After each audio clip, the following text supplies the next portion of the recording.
Music, for as long as it's existed, has been integral to our expression of and understanding of culture. It's a reflection of the issues and values of society at the time, or at least it always has been. I certainly hope it's not anymore, because if so, we're probably fucked. The further back we go, the more complex these expressions seem to be, and the more enriched people were for hearing them.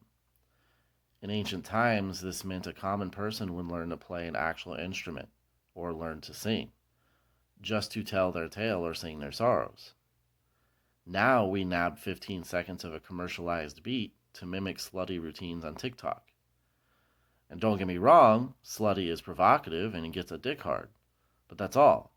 It's over and we swipe to the next pair of tits, creating the next, quote, viral clip for everyone to copy, paste, get deleted. Little in our modern musical experience lasts or has any meaningful impact. They sold you the idea of chilling with a drug dealer in a skanky club and shaking your ass for him to buy your Cuervo. And that's it. You have some highs, you're living life to the fullest. Yes. But then it's over. You have little memory of what you, you had little memory of what or who you did or why. Nothing learned, nothing to take with you but memories of incoherence and thumping bass. And that's what worries me.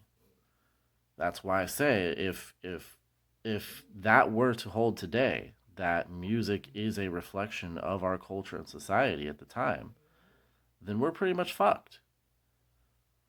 Because, and I'm not necessarily accounting for specific niches of genres, because there are specific artists in certain genres that do these things, but they're not what's popular. They're not what takes hold in the mainstream consciousness.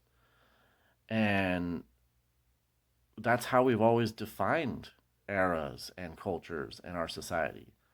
We can go back in time and very clearly pick out an era, the 90s, the 80s, the 70s, the 60s, the 50s, etc., the classical, ancient times, and look at what type of music seemed to dominate that era, what the mood was, what the sound was, what people were creating to express their experience, what they were going through in life, what they as a group went through in that time, what their losses were, their loves were, just how they experienced everything.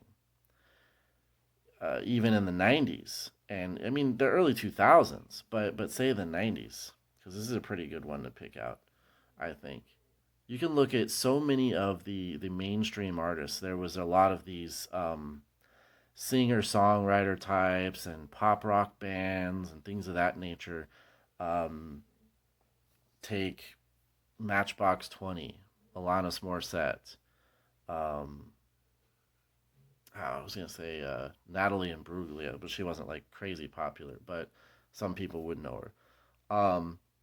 You take so many of these artists from the era, and you can kind of decide this was the '90s, and there was obviously more poppy stuff at the time. But even that stuff, saying about love, saying about loss, and saying about the daily experience that people had, and in a way that was artistic and that somebody could gain something from. You go, man, you know, that sounds like my story. That sounds like what I just went through yesterday. And it would be cathartic in a sense, something that would help them get through it. Or that would help them recognize what they were even going through. Sometimes you don't even know what it is you're dealing with until you hear someone else's story and you go, wait, that's what I'm dealing with. And then it wasn't just the lyrical content, which was more complex, more interesting, told stories, expressing actual emotions and feeling. But it was the composition of the music itself. There was more instrumentation, and there was an arrangement that was meant to make you feel something. You know, you would actually feel happiness or excitement or sadness or melancholy or whatever it is, and that would match whatever the lyrical content was. It was very artistic because music is an art. There's a an effort that is supposed to go into creating these things, into to conveying a message and a story. And then when you go further back, much further back, obviously we're skipping a whole bunch of eras, but it gets just more and more and more complex with the musical composition, the lyrical content, and what they speak about.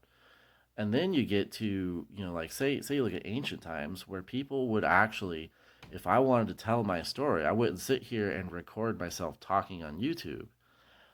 I would go and learn to play an instrument, a lute or a little harp thing or something like that, and use that to tell a story.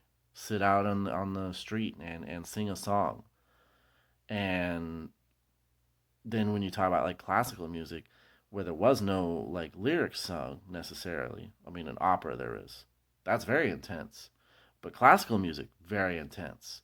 You're talking, pianos and violins and things of this nature that are very physical. And there's a lot of physical, raw expression going into that. When you had a Beethoven or a Bach or a Tchaikovsky or whatever it was, when they were playing those instruments, they were telling a story. There would a man would compose one of these uh, songs because of a love story or a story of loss or unrequited love, whatever it was. But you could feel that in the music they created. There was something to it. When you listen to what's popular now, even the stuff that seems to try is very like basic. Like there's nothing to it.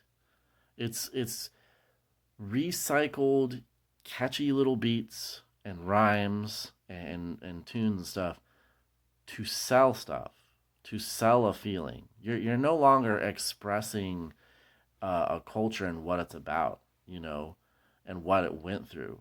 You're literally just trying to sell people feelings. Um, Especially when it comes to, I mean, there's pop, but so much of pop now is either hip hop and rap or is strongly influenced by it. And what is it that people are getting out of that? When you have the songs "Wet Ass Pussy" and "Body Body Body Body," like most of the time they just repeat the same stupid word over and over and over again, and there's nothing that comes out of it.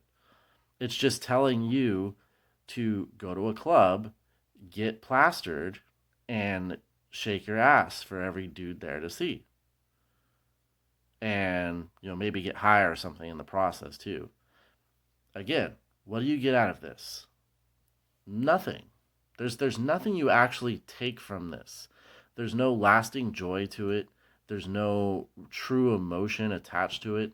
And most of these songs are forgotten within a couple months when the next product comes out.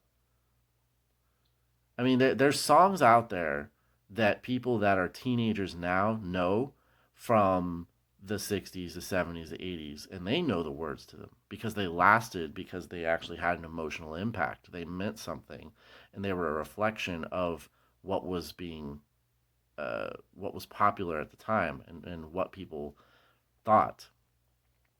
Well, if we're looking at what's popular at our time and what we're supposed to take from that, we live in a very shallow time with no meaningful social connections, with no regard for or interest in any kind of traditional values or standards of living and carrying oneself, or just no true deep thought. Like it's almost as if we're being sold an experience versus having experiences and relating them. We're being sold what we're supposed to be feeling and thinking, and make sure to go get that last round of shots before you head home. That's it. There's nothing truly to be gained.